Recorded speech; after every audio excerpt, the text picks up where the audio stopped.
హుజూర్నగర్లో భారీగా నకిలీ మద్యం సీజ్ చేశారు ఎక్సైజ్ శాఖ పోలీసులు. దాడుల్లో రిక్వైర్డ్ స్పిరిట్తో పాటు మద్యాన్ని స్వాధీనం చేసుకున్నారు. ముగ్గురిపై కేసులు నమోదయ్యాయి. 16 మందిని అరెస్ట్ చేశారు. సుమారు 870 లీటర్ల స్పిరిట్, 100 కాటన్ల నకిలీ మద్యం, స్కూటీ, కారు, ట్రాక్టర్ను సీజ్ చేశారు. తెలంగాణ పంచాయతీ ఎన్నికల కోసం నకిలీ మద్యం తయారు చేసినట్టు పోలీసులు గుర్తించారు. ముందస్తు సమాచారంతో నిల్వ ఉంచిన మద్యాన్ని పట్టుకున్నామన్నారు హుజూర్నగర్ ఎక్సైజ్ సిఐ నాగార్జునరెడ్డి.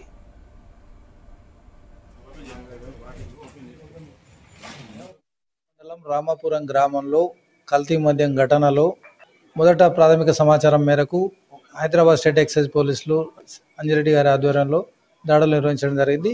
ఈ దాడులలో రెక్టిఫైడ్ స్పిరిట్తో పాటు కొన్ని కాటన్ల మద్యం సీసాలను కూడా స్వాధీనం చేసుకొని కొన్ని నిందితులను అరెస్ట్ చేయడం జరిగింది. ఈ కేసు విచారణలో భాగంగా నల్గొండ ఎన్ఫోర్స్మెంట్, డిటిఎఫ్ సూర్యాపేట మరియు హుజూర్నగర్ ఎక్సైజ్ స్టేషన్ సిబ్బంది సమేతంగా కలిసి అనేక దాడులు నిర్వహించడం జరిగింది. ఈ దాడుల్లో ప్రధానంగా అనేక చోట్ల సోదాలు చేయడం జరిగింది. ఈ సోదాల్లో భాగంగా 3 కేసులు నమోదు చేయడం జరిగింది. సుమారు 16 మందిపై కేసు నమోదు జరిగింది. ఇందులో 11 మందిని అరెస్ట్ చేసి రిమాండ్కి తరలించడం జరిగింది. ఒక 5 ఇతర ప్రాంతాల్లో ఉన్నందున వాళ్ళని కూడా త్వరలో అరెస్ట్ చేయడం జరుగుతుంది. ఈ దాడులలో సుమారు 870 లీటర్ల స్పిరిట్తో పాటు 100 కాటన్ల ఎంసీ విస్కీ కల్తీ మద్యాన్నితో పాటు ఒక ట్రాక్టర్ను, ట్రాలీ ప్లస్ ఒక వెర్నా కారు, ఒక స్కూటీని కూడా సీజ్ చేయడం జరిగింది. గతంలో ఈ నిందితులు ఆంధ్ర ప్రాంతానికి మద్యం సరఫరా చేసేవారు. ఆంధ్ర ప్రాంతం మద్యం అక్రమంగా తరలించారు.